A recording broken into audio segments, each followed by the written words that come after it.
All right, joined with Ali Zelaya and Jania Hall following UNCW's 80-77 overtime win against Monmouth.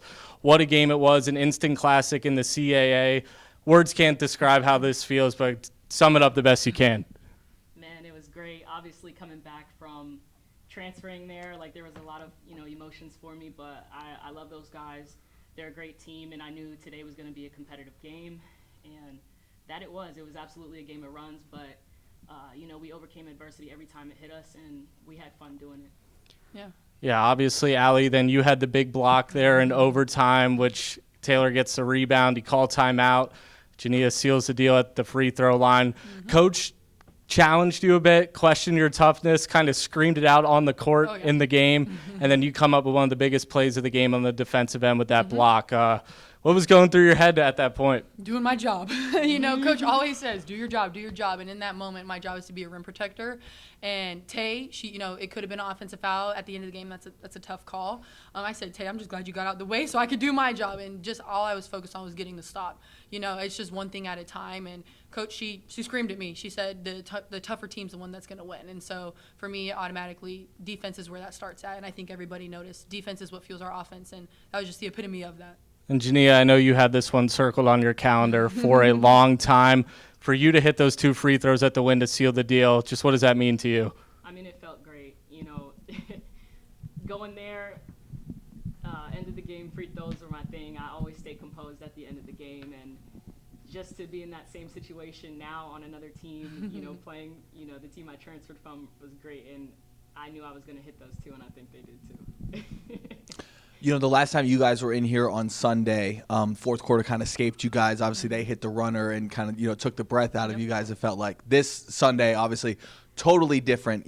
Not even just the result, but kind of it felt like you guys were talking about the toughness. Mm-hmm. And just talk about the process of, what you guys go through every day and how it helps you guys, when you go through those tough losses, how it helps you turn the page and get and secure these kinds of wins. Yeah, the CAA is a great conference because you never know who's going to win. It doesn't matter the odds on ESPN, the talent. It's a game of grit and toughness. And I think that sometimes we've fallen short. That game is a roller coaster, but all that matters is really the start and the end. Those are the big times, and we always talk about how we start the second half, and we didn't do very well, and so we knew that we had to turn it up. Mm-hmm. We went down. I don't even know how much we went down. They scored 24 in one quarter. Yeah, so it was just like we knew that we had to turn on into some second gear, and I feel like Trask, our gym, I'm so proud of our fans. I don't know if we could have done it without them. Just the energy, having the cheerleaders back, having the band. It was just a perfect moment, and I think we should ride that wave and carry those principles and the things that we did well. A couple weeks ago, you had that Towson game where UNCW had the lead late in the fourth, let it slip away, lost the game. This time, the opposite. Monmouth was up 11 with 5 minutes to play in regulation, tied the game, went to overtime, won it. How did losing that game help you win this game? Honestly, that game against Towson was preparation for this game, and every game before then is preparation for this game. And, we let that one slip away. Obviously, we weren't happy, but it's a lesson that we got to learn. So, moving forward, all we worked on in practice was consistency. We practiced, we did everything that we needed to do. And coming into this game, as we kept building throughout, the rest of the games in the past, is just consistency, what Ali said, starting the game strong, starting the second half strong. They went on a run, but it's our job to stop that run and go on a run for ourselves. Also in practice, we've been practicing the end of game because, again, what you saw is we gave up. We not gave up, but we didn't do our job at the end of the game, and we fell apart. And so literally every day, and some days it hasn't been perfect, but we learned from it. And Cherie says something great. She's like, I never lose. Mm-hmm. I only learn. It's not a loss, it's a lesson. And so I think we've done a good job staying positive and together as a team because we could have got down. There's games that we should have won that we didn't, things that didn't go well. But I'm really proud of how the older people, the younger people, the people who are new to the program, everybody. I mean, we all just came together, the staff, the players, and really committed to the bit.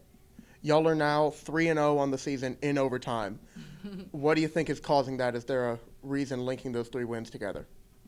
I think we just get super connected. I don't know what it is, and it's like we don't even say anything. Like I don't feel like we just look at each other and we're just like we lock in. We're like everybody. And again, I don't have to be like focus, guys, lock in. I don't know what it is, but we just know like.